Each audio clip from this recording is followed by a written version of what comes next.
How do you explain the joy of getting any size soft drink for just $1 from McDonald's? Well, it's like... One, two, three.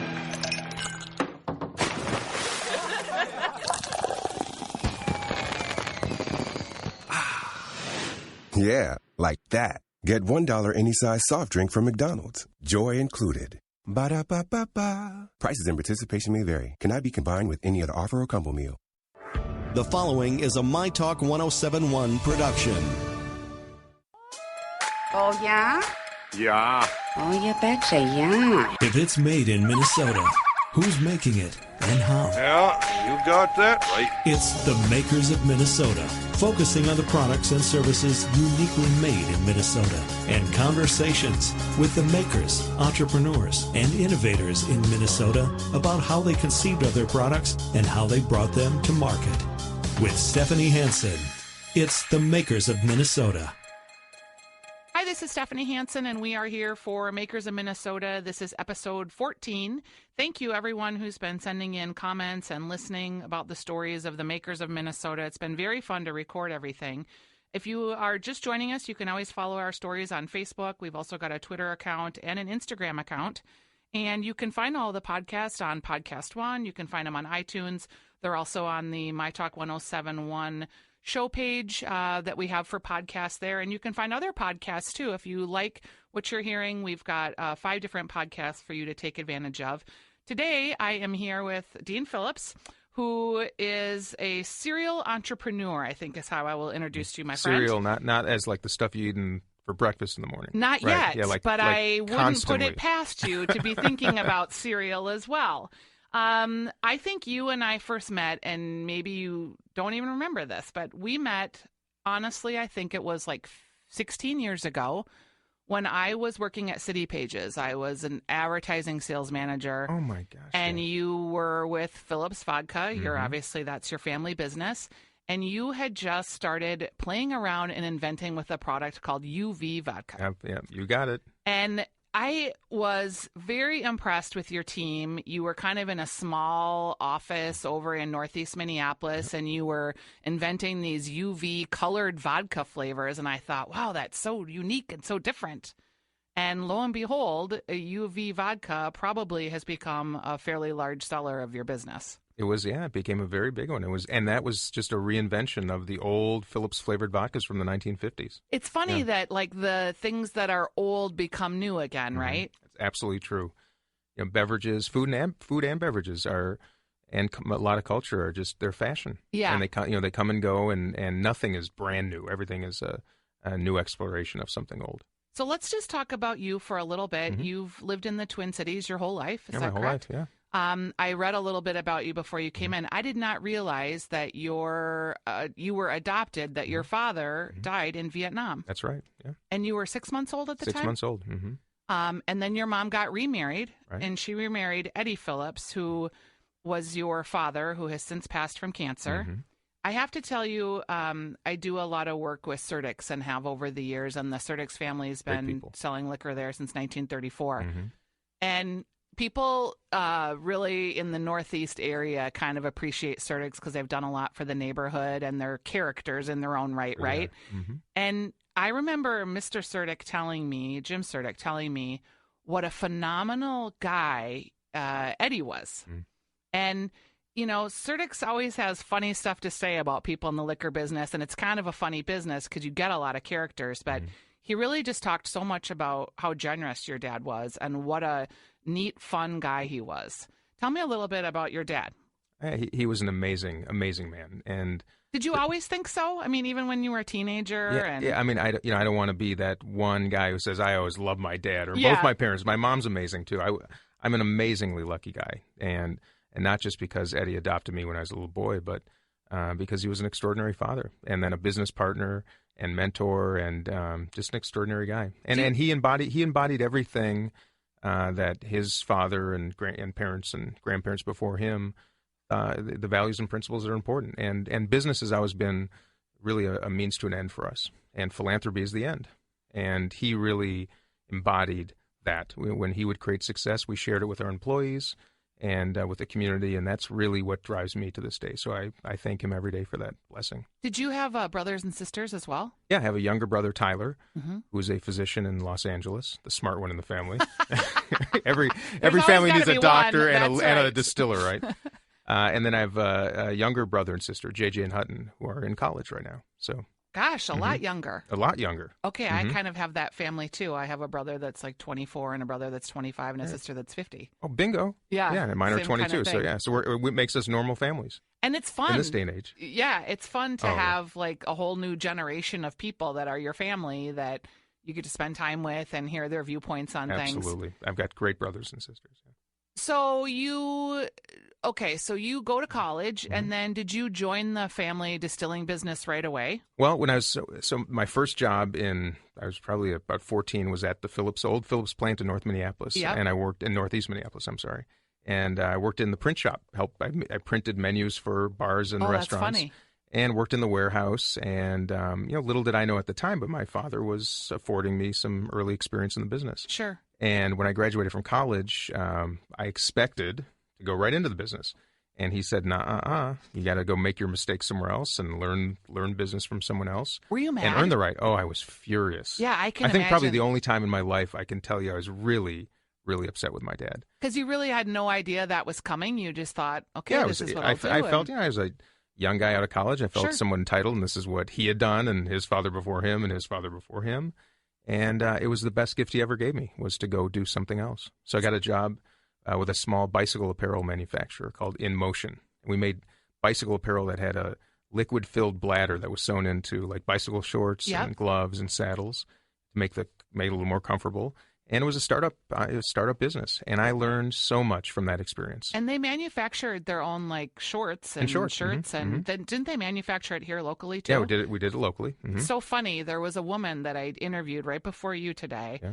Laura Levac. Oh my gosh, who Laura and I worked together. A lot of those pieces. I think. She's great. Yeah, and she has a wonderful company now. She does. A great line of wonderful. That's funny. She's podcast number lucky 13. So how funny we were young employees of this little startup company In Motion.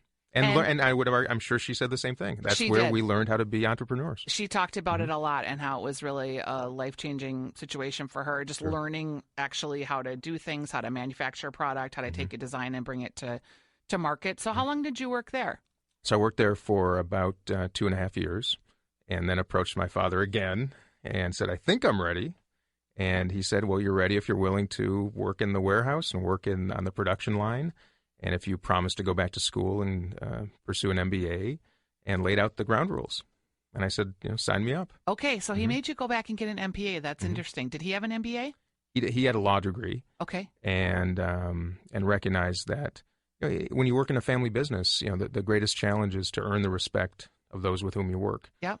Because nepotism can be very defeating, both for, in this case, for me and for the employees. So he felt appropriately that to earn the right to work in the business and achieve that, he had to raise the bar higher, and I'm glad he did. And my business degree had paid a lot of dividends. I was going to ask about that because my husband has an MBA and I did not, and we ran a business together, and I was always impressed by how many things he actually learned from that MBA that I can't necessarily say like my college degree prepared me for being an entrepreneur, but his MBA really seemed to make a huge difference in the lifespan of our business. Would you say the same for you? Would you encourage that? I had two professors that made a huge difference. One, my marketing professor, Ken Roaring. I remember one class that to this very day probably had more impact on my entire business career than anything else I've done. And it's true of so many things. If you make one great relationship, come up with one bright idea, it makes a lot of hard work and a lot of blood, sweat, and tears worth the time. And that's exactly what my MBA was like. Okay, that's pretty cool. So you're on the line, you're moving your way up in the family business. We kind of talked early on about how things are cyclical, and the spirits industry is very having a renaissance right now in terms of you're considered like the old guard, you're the successful guy, and now all these other people are taking their knowledge and starting up new spirit companies. When you were at Phillips, did you feel like you were the big guy? Did you know you were the big guy at the time? Oh my goodness, no. We've always been the underdog. And it wasn't long ago when Phillips was the smallest of the bigs, if you will. Because you really just had vodka, right? Yeah, well, a little quick history. We were a distributor. Right after Prohibition, we entered the business as a distributor for two of the Canadian distillers that were ready to get back into the U.S. market. And we did that for a couple of years. And then in 1934, one of the Phillips sales reps, a German immigrant named Al Dorsch, was calling on saloons downtown Minneapolis on Washington Avenue, and saw that men were putting little peppermint candies into their poorly aged American whiskey, bourbon that was coming back onto the market. And he went to my great-grandfather, J. Phillips, at our plant, or at that time, our warehouse in Northeast Minneapolis, and said, guys were putting peppermint candies in their whiskey, and it kind of tastes like peppermint schnapps from the old country. So what do you say we maybe make some up? God, that's how it started. And that's how Phillips entered the liquor business as a brand. And the first product we introduced was Phillips Peppermint Schnapps. That's hilarious. And Al Dorsch went from a Phillips sales representative to our master distiller and rectifier. He invented all of the original Phillips products, beginning with peppermint. And we make it the same way to this day, the same recipe, same ingredients. And while I don't encourage anybody to find a 90-year-old bottle of Phillips Peppermint Schnapps, I bet it would taste pretty darn close to how it does today. Mm-hmm. And then from there, the vodkas. And then from there, we created a broader line of schnapps. And then in the 1950s, created the first colored flavored vodkas in the country. See, I didn't realize that Phillips you vodka. were redoing it when you were introducing UV. I thought you were like this mad genius. Oh yeah, I'd like to think of myself. Don't give away that secret. Phillips vodka had come out right after World War II. It was about, I think, Phillips after Smirnoff was one of the first 2 or 3 vodkas in America after World War II, and the colored flavored vodkas came out soon thereafter. And those were just, UV became just a reinvention of that kind of tired old line of Phillips products that I saw a lot of potential in, looking backwards to create something new. When I was in your place, I don't know, I think you had me taste this there. Mm-hmm. You were working on a new whiskey called Revelstoke, sure. which was a spiced whiskey. And I remember thinking, I don't know about this. You and the rest of the country. Yeah, and I look back on it, and I think it feels to me like you were one of the first people to do a spiced whiskey. Yeah, I think it's fair to say that Revelstoke, which we introduced, I think, in 2000, so about 17 years ago, was the first flavored whiskey. And now, as you well know, Jack Daniel's, Jim Beam, every major whiskey brand in the world now has flavored variants. Yep. We have a little bit of a history of creating being a little bit ahead of the curve, sometimes too far ahead.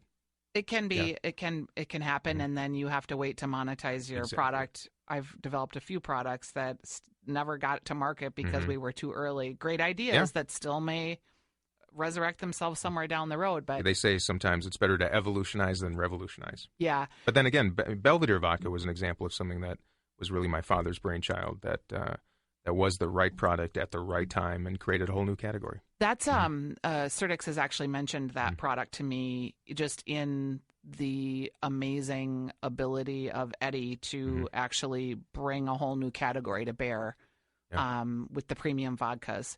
Another interesting thing is, were you the kind of originator of grain to glass?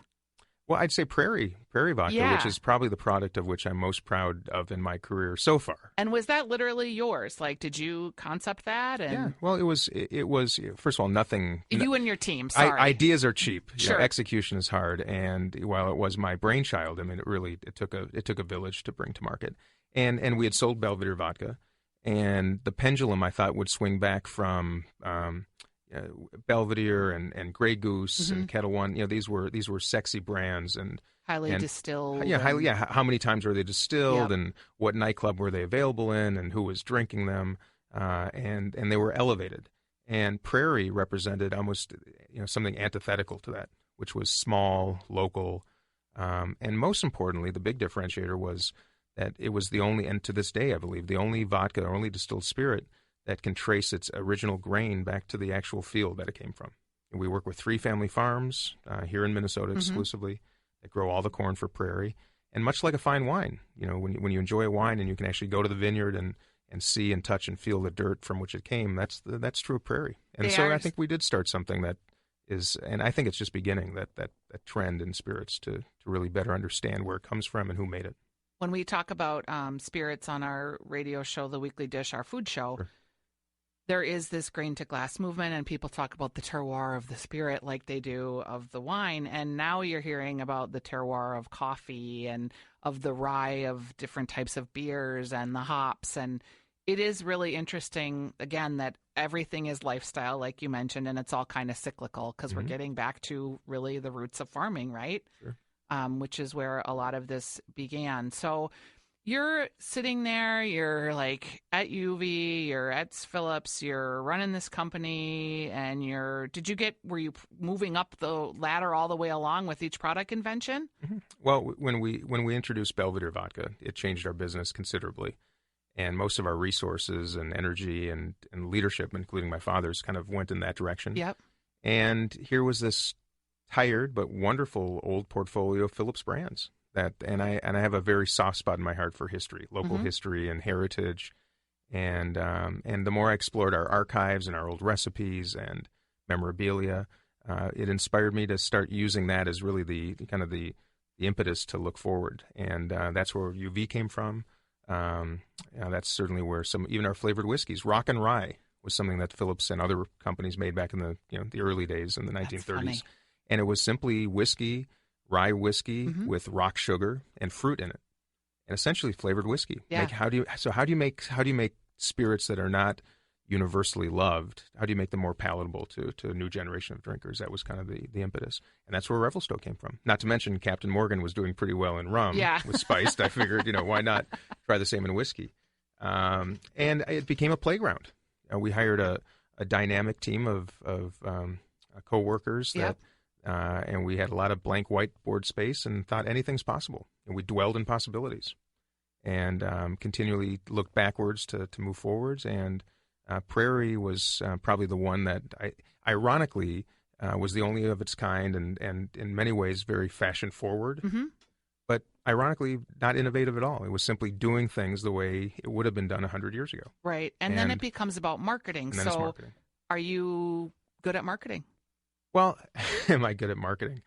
I'm not a traditional marketer in that I rely on market research and focus groups. In my history, the best decisions have been made based on gut and Blink. The Malcolm Gladwell book Blink to me is the best textbook for how I like to do things.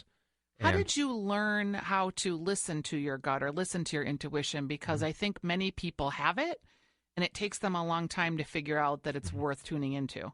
Well, I was very lucky, too. I'll confess that when you're working for a company that we had, which had a nice foundation of business, it was easy to take risks. Yeah, I was going to say risks are different. Of course. So I have that's why I have such respect for young entrepreneurs, particularly who are creating distilleries and breweries, who are putting everything they have into this kind of thing. I was lucky. and in my case, taking a little bit of a chance was kind of an easy thing to do. And in fact, not just an easy thing, it was the only thing to do. And I've also learned that when you conduct market research, typically, and do focus groups, you take from it what you already believe, and you dismiss probably the most important nuggets of information that marketers make mistakes all the time. And I want to make sure that all the listeners know that for every success we've had plenty of failures. There's a million, yeah. Plenty. And I will even say with Belvedere Vodka, we introduced a brand called Rohol, which was a German-made liqueur that kind of tasted like Jägermeister. And when we developed both at the same time, I was a little more focused on Rohol. My father was more on Belvedere.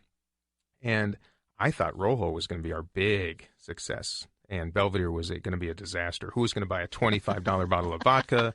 We're out of our minds. Yep. But we have the Jägermeister killer in Rohol. And early orders from distributors, Rohol was outselling Belvedere about 10-1. And within 6 months, Rohol was discontinued and Belvedere was a rocket ship. That's funny. And we actually, on our wall at our Talenti gelato offices, keep a Rohol sculpture on the wall to remind us that, not everything is gold. And you got to make some, you have to have some losers to have some winners. We have a joke around our house. My husband we did direct mail postcards and we had Party Pigs was one of the brands Sure. that we were going to launch. And so whenever something comes up, we always say, "Is that a party pig? Is that a party pig? Is that one of the failed ideas?" So you have party pigs, we have rojo. Yes, we do. So you're at the company, and what made you decide to leave and do Talenti Gelato? So the spirits business is a fantastic and fun business. And my father and our partner Steve Gill had, after leaving the Belvedere business in the hands of Louis Vuitton, which we had sold it to, had bought a significant stake in this little gelato company out of Dallas that was founded by Josh Hochschuler, who became our partner as well. And my father wanted to, quote unquote, Belvedere the ice cream category, which was take that same template of elevating via package, price, and product. Was he a connoisseur, or why ice cream in particular, or did he just see an opportunity? Saw the opportunity. And back in 1993, when we first started working on Belvedere, which was owned at that time by the Polish government. Okay. And we first obtained the distribution rights and eventually bought the brand and distillery. Which I'm sure is a story in and of itself. Oh, that's if you want to do Eddie in Poland. Oh boy, you want to? It makes a James Bond movie seem boring. But what my father recognized back then was that Stoli and Absolute were the most expensive vodkas in America, at about $15 a bottle. Yep. And there was an opportunity to trade people up to something much more premium priced. And we used the same template that worked for Belvedere on Talenti, which was Ben & Jerry's and Haagen-Dazs owned the premium pint ice cream market. And we thought there was an opportunity to introduce something that had much more of a European flair and a much more unique package, a little bit of a higher price, but still a very affordable luxury. So once again, I thought my dad was crazy, as I thought he was with Belvedere. Gonna so be like strike the two ice for cream me. Man. Yeah. I'm eating a lot of humble pie in this interview. And I thought, and in the beginning, I said, I'm going to stay in this liquor thing for a while. And he said, okay, well, we're going to build this pretty cool business. So, let me know. Yeah, let me know when let me know. Board. Yeah, let me know if you change your mind. And he passed away in 2011, right when Talenti was really starting to catch fire. Was he sick a long time? Yeah, he had a disease called multiple myeloma, but lived almost 10 years with it, and most of them good years. But when he passed away, his second legacy was going to be Talenti, and it was an honor and somewhat of a responsibility to try to make that happen. And my partners, Josh and Steve Gill, invited me to join them in making it, creating a new trio. Yeah, and it was fabulous. It is a really good product. Thank you. It just I remember having it for the first time, and I'd been in Italy and thinking, nobody makes gelato like they make in Italy, and feeling like it was awfully darn close. Yeah, Josh Hochschuler, who founded the business in Dallas, he had been living in Argentina, working for an investment bank many years ago, and befriended a family that made gelato in Buenos Aires, and learned the craft, learned the trade, and came back to the States thinking that this is going to be a grand slam. So he opened a little gelato cafe in Dallas, which did not do so well, but he received orders from grocery stores in the Dallas area for his gelato, and as a result of having to package his product, he couldn't buy like a nice container like Ben & Jerry's and Haagen-Dazs had, Right. so he had to go out and find what was ever available. He found these plastic jars with plastic lids, and lo and behold, something started happening. Yeah, that's and interesting. Americans, we all have friends that travel to Italy, say, "Oh my gosh, I eat gelato 5 times a day, and it's the most delicious." It is crazy you can't find how it much here. they eat gelato there. It is crazy. Literally 5 times a day is about right. Yeah. Well, we hope Americans become just as crazy. And the rest was history. It showed that Americans have this insatiable appetite, literally an appetite, for anything that enhances their own brand, if you will. Anything that seems exotic or foreign or sophisticated. Not everybody can travel to Venice and to Rome and on a weekly basis, but when you open a jar of Talenti, you're kind of travel to Italy, and when it's you open like a little luxury that you feel like, oh, you're not breaking the bank. Exactly. Yeah. And we say this about Belvedere so often. You can't buy the same car that George Clooney or Jay-Z or Kanye West drives or owns. You can't wear the same watch. You can't wear the same clothes, but you can buy the same bottle of vodka. Right, and you can sit sit in your nightclub in your bottle room and feel like you're all that in a bag of chips. Exactly. And in the case of Talenti, for under $5, you can be eating, the very, very best. So affordable luxury is certainly a theme that we continue to promote. So you sold that company to Unilever. Unilever, right? And so you're out of you're the chairman of your board at Phillips, but you're not involved in the day-to-day. Right. So can I just ask, I've never met a chairman of a board before of a successful company. Like, what do you do besides, do you go to the board meetings and do you review the P&Ls, or, I mean, in your day-to-day life, like, is it a lot of work to be the chairman of the board, or are you just looking for malfeasance and making sure that it doesn't just totally go off course? That's a great, when I was a kid, I thought, a chairman of the board is someone who would look like Moses or something. Be like 80 years old and have a grovelly voice and have some kind of a, Charlton Heston. I used to think they were mallets. You hit on the, come to order. Yes, come to order. All those in favor. Ultimately, the role of the chair of any board, whether it's a for-profit business or nonprofit business, is to ensure good governance. Yep. Primarily to hold the CEO, whoever the operations leader is accountable. And that's the task of a chairperson. To hold the management team of an organization accountable for performance or for pursuing mission, and ensuring there's transparency and fiduciary responsibilities. And it is a responsibilities. I will say the most difficult task I've ever faced as a chair of a board was not at our businesses, but in the nonprofit sectors. Yeah. Oof. I've been on Allina Health. You may have seen in the news today that the nurses were protesting outside of the Marriott Hotel, where the chair of the board of Allina, who happens to work for General Mills, was in meetings. And you might have been in those meetings. Sure, it could have been anybody. Yeah. So in your day-to-day there, do you like once a month open up the books and just poke around? Do you meet with senior leadership?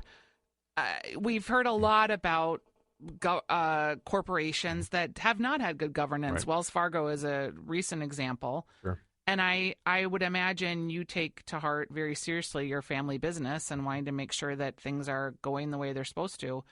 So how do you make sure that's all happening? How do you know when you just look at a P&L? Well, that looking at a P&L is to me a very small part of governance. Making sure that increasingly, especially in this day and age, people expect principled cultures to be developed and practiced in organizations, and it is the responsibility of boards to ensure that's happening. I won't speak to the board of Wells Fargo and what they could have or should have been doing to oversee their CEO and what might be happening, but our task, as I see it, whether you're a member of a board or the chair, is to keep eyes and ears open, and most importantly, to let management teams do their work.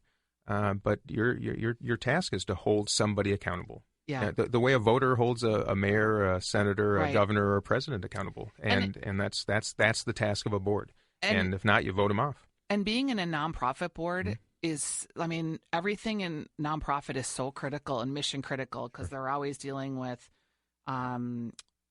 Just money isn't as much as there would be in a for-profit company.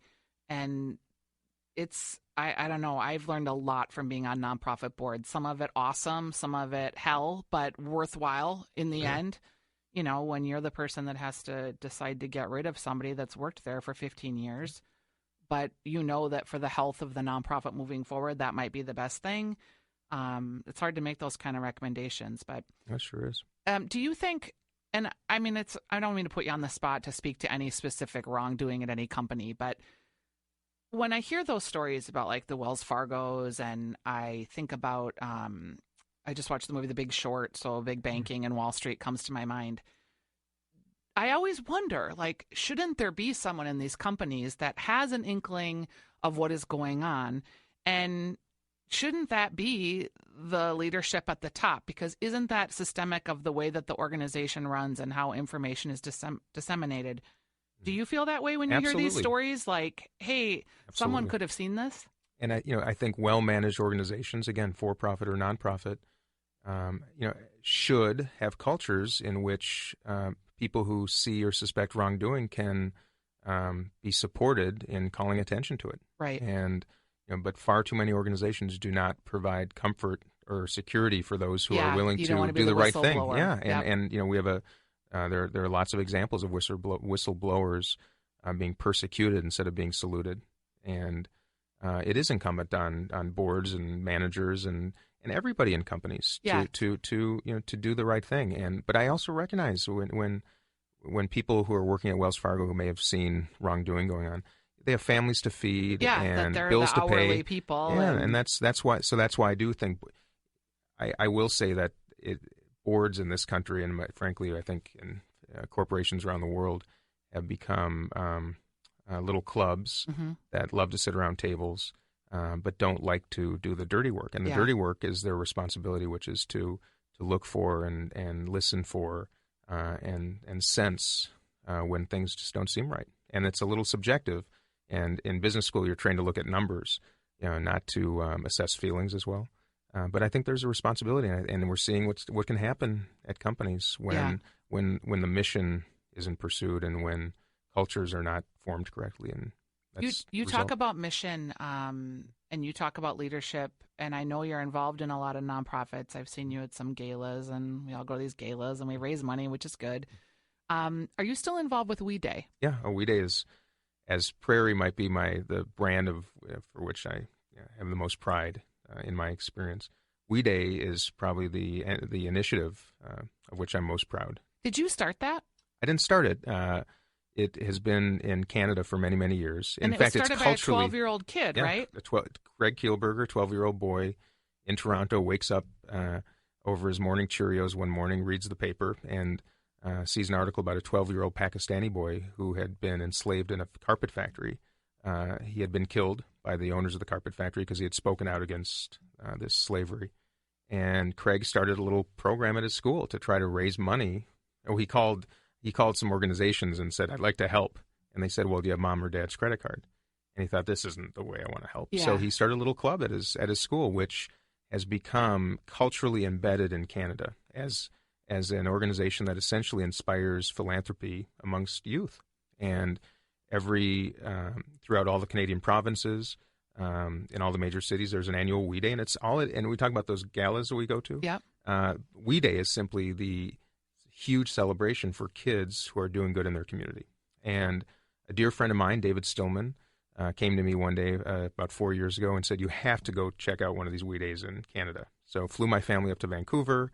God, the best city in the world. Great town. And had never been so wowed by an experience in my life. And David said, "Hey, let's bring this to Minnesota." So Minnesota was, along with Washington State, Seattle, were the first two in the country. And now we have 650 service clubs throughout Minnesota in public, private, and parochial schools. And we are saluting just the last week, we had 16,000 kids and almost 2,000 teachers at the Excel Center being celebrated for doing great. And in my experience in philanthropy, there is no better way to make a difference in the future than inspiring young people to be givers instead of takers. And to teach them how valuable their contributions can be at such a young age. And reward them. We live in an incentive-based society. We're human beings. Mm-hmm. Whether it's economic incentives or, in this case, celebratory incentives, there has to be something to aspire to. With the Joe Jonas or the Selena Gomez's of the world. And with all due respect to all the organizations that throw beautiful galas, I would argue that these 16,000 kids were probably more deserving of celebration than a lot of us are at these beautiful events. Well, and it's pretty neat to just think about the power of what that could do. If you take a kid in their teen years and you amortize their lifetime of their ability of working hours and contributing hours, and you could really get some very cool things going on there. I always thought there's a lot of countries where they make the kids have a certain amount of community service as part of their high school experience or junior high experience. I wish more people did that here. I wish it was mandatory everywhere, actually. Exactly. I'd love the gap year. I'd love a gap year after, like, you graduate from high school and then you don't go to college. You have 1 year where you do service. Public service. And you have to do the service. You have to, like, document it or something, and then you can go on to college after that. I think our country would be a better one if we mandated some kind of service, whether it be locally, domestic, overseas, even military, some kind of service to others. It would be a fundamentally different country. This is kind of a weird question to ask you, but you are a successful person. You're a person who has means. You must get asked to donate to things all the time. Doesn't that hurt? I don't know how you can say no. And how do you, do you have to set up a structure so, if it meets these criteria? Because you can't say yes to everything. N and O are the two hardest letters for me to pronounce in the whole English language. And believe me, in my younger years, I said yes to everything, and I paid a price for it. Yeah. And learned important lessons too that can't say yes to everything. And my great-grandparents started a foundation back in the 1940s that to this day, 5 generations later, still exists and provides us a construct to better administer our philanthropy. That's smart. But that said, I don't hide behind the veil of that. I try to understand what our community needs are and learn and listen and keep my ear to the ground and say yes to as many things as I can.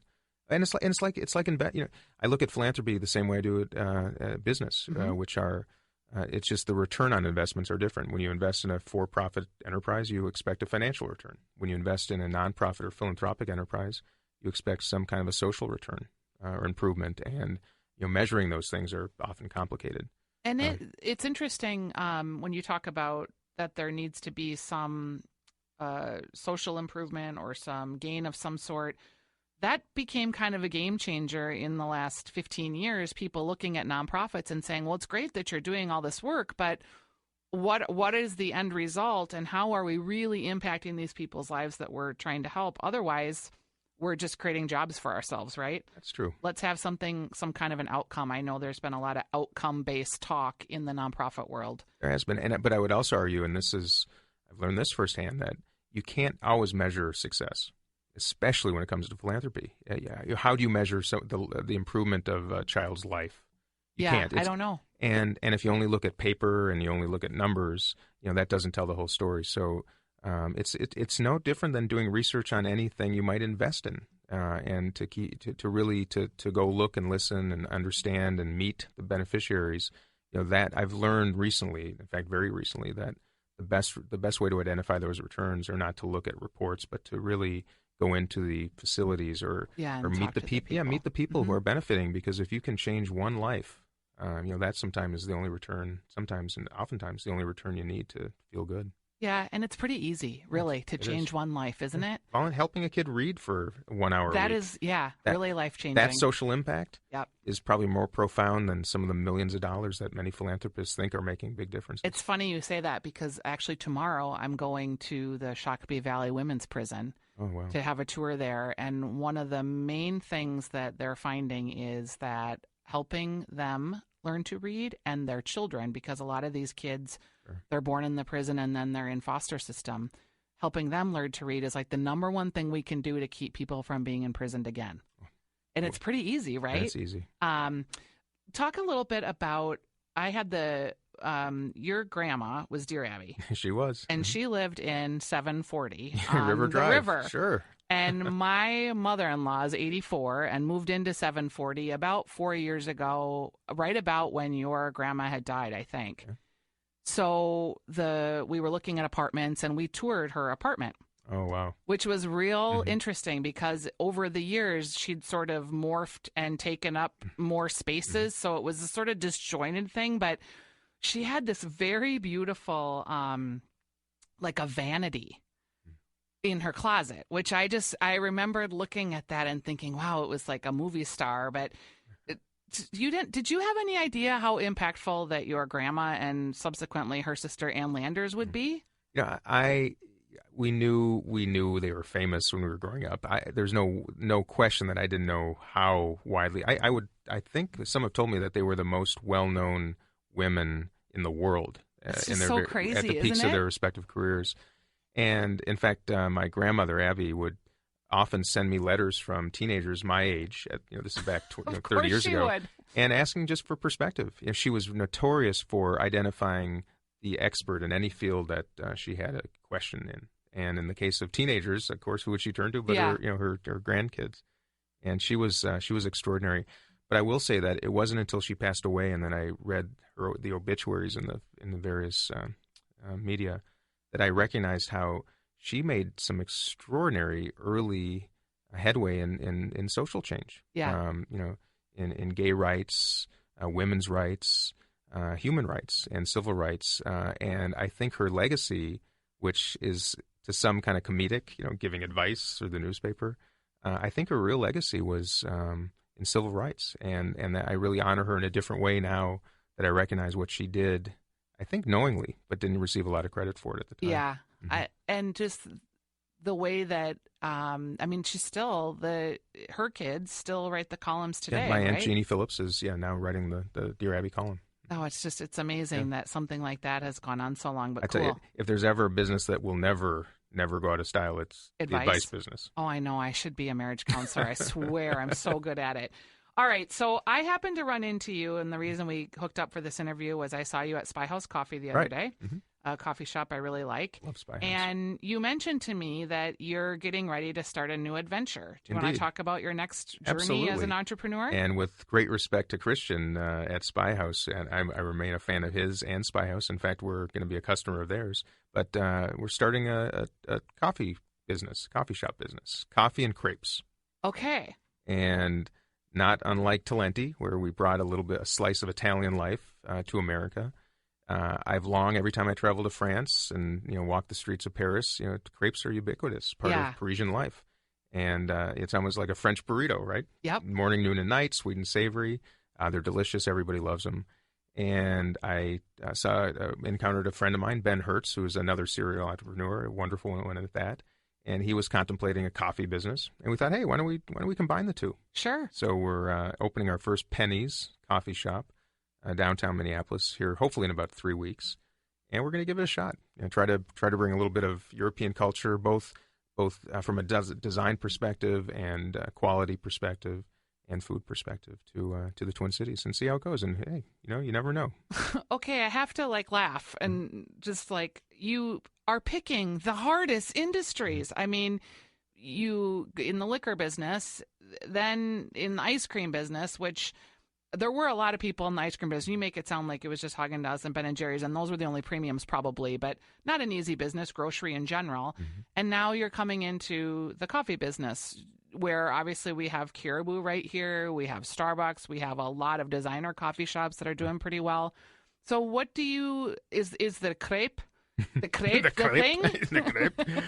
Well, the thing in this instance is it's a massive business, and while we think that there are too many coffee shops, perhaps some would say, we still drink about half as much coffee annually compared to Europeans. Yeah. And this is very analogous to the Belvedere experiment, which, remember, Absolute and Stolichnaya, Belvedere kind of leapfrogged. Ben & Jerry's and Haagen-Dazs, Talenti kind of leapfrogged. And I look at Starbucks and Caribou, and they've created extraordinary success and should be honored and appreciated for it. And they've introduced coffee to America, those two, particularly Starbucks. But that also creates the opportunity to trade up. To leapfrog, It's leapfrog, and they make wonderful product, but their environments are they're very consistent, and they represent a certain kind of design aesthetic. And our idea is to create an environment and spaces that are a little more inspiring, a little more bright, a little more European, very high quality design, and in that respect, leapfrog that market. Have you thought about adding beer and spirits and wine? We're seeing some coffee shops do that now to make it more of a longer day. So we're going to use crepes as that as the way, dessert? or crepes as you say. Crepe. We're going to do the crepes. So we're going to start with crepes. We've contemplated that, but we're going to stick with coffee and crepes for now, and try to create remarkable environments and gathering spaces and create a unique culture, and even to some degree, this is also a social experiment. As I reflected on earlier, we look at business as really a means to an end, and it's not just about enriching the owners; it's about enriching communities and the people that help create that success. So we'll be paying a $15 minimum wage to everybody in the business. Nobody will be paid less than that, and we will charge accordingly. We won't be the least expensive cup of coffee in town. We'll charge a little bit more, but we hopefully can demonstrate that by taking great care of people and paying a living wage and providing good benefits, that you can create a wonderful business and people will support it. I do love that. So there's a lot going on here. That's not just about the coffee. I do love that you mentioned that, because Punch Pizza has had some success with raising the minimum wage throughout their organization to $15 before it was raised nationally. And they've seen a lot of success with loyalty and with people that have stayed on. Where's the first location? You said downtown Minneapolis. Where exactly? First location is at 100 Washington Square, which is kind of the high-tech hub of downtown Minneapolis. Now it's a beautiful 1980 Yamasaki building. Yamasaki, of course, was the... I'm trying to think of where that is. It's on Washington and Marquette. Okay, so is it Big the white building? Yeah, there are two white buildings Okay. designed by, and he was also the designer of the World Trade Centers. Yep. A beautiful, I'd say mid-century, but it's 1980 design. And we will be in the lobby, which is now being enclosed with some Redone, glass, right? exactly. Yep. And in a very dynamic, kind of emerging part of downtown. Yeah, And real estate is obviously the most challenging thing for the restaurateurs. indeed. So are you already on the hunt for number 2, Yeah, number we have 3? number 2 will be in Linden Hills, it looks like, coming up maybe in about 6 weeks, maybe 2 months. And those will be our test units. And if we're successful, I think you'll see Penny's perhaps, who knows, around the country and maybe around the world. Is Penny your mom? Penny was the grandmother of my business partner. Okay. Yeah, and that is our name. I liked your business cards here, and Thank you. it's kind of a salmon, a light pink. Mhm. You know what this is? This is the color of my bathroom. Well, then This it's is perfect. the mid-century bathroom, right? 1940, the pink and black. You got it. And part of it, part of the whole design element, it kind of harkens back to that. There's a mid-century feel, very elevated, elegant, that. and European feel. We hope to have the cleanest, brightest, best-looking coffee palaces that you've ever been to. All right. And do you want people to hang out? Because I always think it's interesting, the coffee culture. Mm-hmm. We have so many freelance workers now that are conducting meetings and actually doing business in these coffee shops. Sort of what I've noticed about Starbucks is they're redesigning the entire inside of the restaurant. Instead of having, lots of tables of 2 or 4 where one person sits, they're having counters and they're having longer communal tables. We aspire to be somewhat. If you look at espresso bars in Europe, they're mostly grab and go. Yeah, you a lot come of in, standing around. You stand. Yep. They're very small format. They're not designed to sit and hang out and open your Yep. laptop and do work for a number of hours. So we will be positioned kind of in the middle, not the kind of coffee shop where we hope people will come and sit for 8 hours. Yep. But we want to be a gathering place and create a community and make it welcoming and warm for kids and adults. But also and we also want to be the fastest in town. Nothing drives me more crazy than waiting in line at a coffee shop I and really then can't stand that waiting for either. my coffee. Yeah, and we're going to try. Even if it's great coffee, I still get Me frustrated. too. And we recognize that most people who come into a coffee shop want fast service. So we're going to try to do a lot of things just a little bit differently, including speed. How many crepes do you think you'll have on the menu? We're going to start small. We're going to have probably 2 sweet and 2 savory. We're working on Okay. that right now. We've got a wonderfully prominent chef in town who is spearheading that program, whose name I cannot share, but Darn. is helping us out. I think they will be superb crepes, and start with probably 4 total, and maybe do a seasonal. Yep. And then as we do that well, we can always add more. But one thing I can absolutely promise is we will have a banana and Nutella grape. Okay, because that Promise. is sort of the French. Scout's honor. Yeah, and I'm thinking savory, like maybe ham and cheese, I maybe think we'll have that spinach and too. boursin. We're going to do simple things really, really well. Okay. Really well. And the coffee program will be wonderful too. We're buying some beans from Spy House, for whom I have great respect. Yep. And then we're partnered with La Colombe out of based in Philadelphia and very widely known on the East Coast. And they've got not only are their beans and espresso wonderful, but they have a draft latte concept that is second to none. So we'll have latte on tap. Let's talk about that for just a second. Nitro Yeah. is a company that is just blown up, and not only on tap and on draft, but now the different cans and that. Do you think that we'll see more of that in the coffee world in the United States? This convergence, and you mentioned a few moments ago, this convergence of cocktail bars with coffee culture is probably inevitable, Yep. and it's starting to absolutely happen.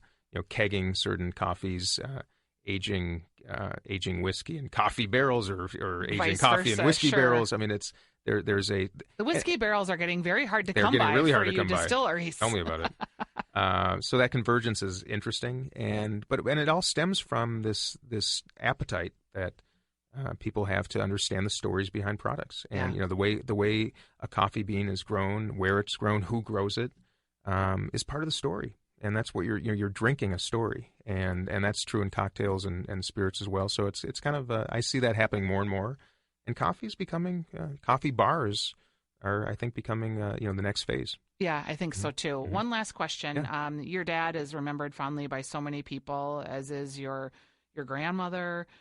When you think about your legacy, what do you want people to remember you by? Because you have big, giant shoes to fill, mister. I do. Boy, I recognize it every day of my life. I recognize it. I want to be remembered for investing in people's dreams. I've been really lucky in my life, and the first to admit it. And I was provided opportunity, and I certainly took advantage of it.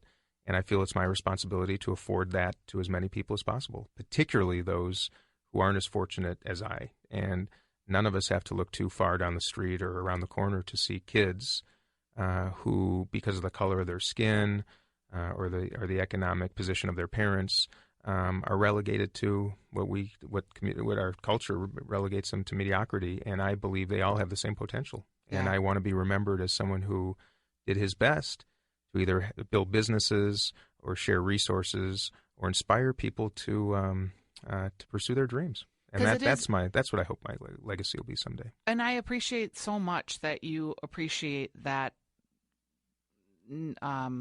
what you came from, because if you really look at some of these other people, how hard would that be? Like, pull yourself up by the bootstraps, just get a job. Like, when you have no role models and you aren't in a culture where that's expected of you, and you don't even know where to go to get resources or where to get help, and you don't necessarily have the family support structure, it's ludicrous for us to just keep telling these people, just pull yourself up by the bootstraps, young lady, young man. And they're just, you can't understand where you were born or what you were born into, the privilege that just exists just because of where you were born. True. Nobody is successful that did it his or her own self. Everybody had a break. Everybody had somebody that believed in them, afforded them an opportunity. No matter what they say, no matter what entrepreneur you talk to, everybody has somebody that helped them out. And I just think it's our responsibility to do that for others. And if I fail at that, then I've failed at my life, I would argue. Well, you have kids coming up, I right? do. I've got 2 daughters, Daniela, who's an 18-year-old freshman at Boulder, and I've got a 16-year-old daughter at Lake Pia. Are we going to see Pia with the broom and the dustpan at the coffee shop? Daniela helped us order some of our furnishings for pennies, and she was an intern this summer for us and helped a lot, and with kind of our social media construction. Sure. And Pia just did our first barista training, so All right. I love that. They'll be working. And that $15 an hour kind of got their attention, too. Yeah, I bet. All right. Well, thank you for being on the show. Good luck. Thank you. I'm sure a big I'll fan, and I'm in grateful. Pennies. Thank you so much. Yeah, come on by for a cup of coffee and a crepe. Stay tuned for 60-second AP News headlines. At Farmers Insurance, we know the sound of a perfect hot air balloon landing. And a less than perfect one. Seen it, covered it. Click for more. We are farmers. Bum, bum, bum, bum, bum, bum. Underwritten by Farmers Truck Fire Insurance Exchanges and Affiliates. Products not available in every state. I'm Rita Foley with an AP News Minute. An F-16 pilot having hydraulic problems with his aircraft managed to parachute to safety as the plane smashed into a warehouse east of Los Angeles. Fire Captain Fernando Herrera. That pilot landed in the March Air Force Base area, in the base itself. Amazingly, there were no serious injuries after the plane hit the building. Alabama executed a man last night for his role in killing 4 people after an argument over a pickup truck. Tennessee executed a man who killed his wife. Reporters couldn't see the execution, but AP correspondent Travis Lawler says we could hear sounds, including a singing, that Mr. Johnson's attorney says was him singing a hymn. Answering a reporter's question, President Trump said he hopes the U.S. is not on a path to war with Iran. Mr. Trump has dismissed suggestions that any of his advisors are trying to push him into a conflict. I'm Rita Foley.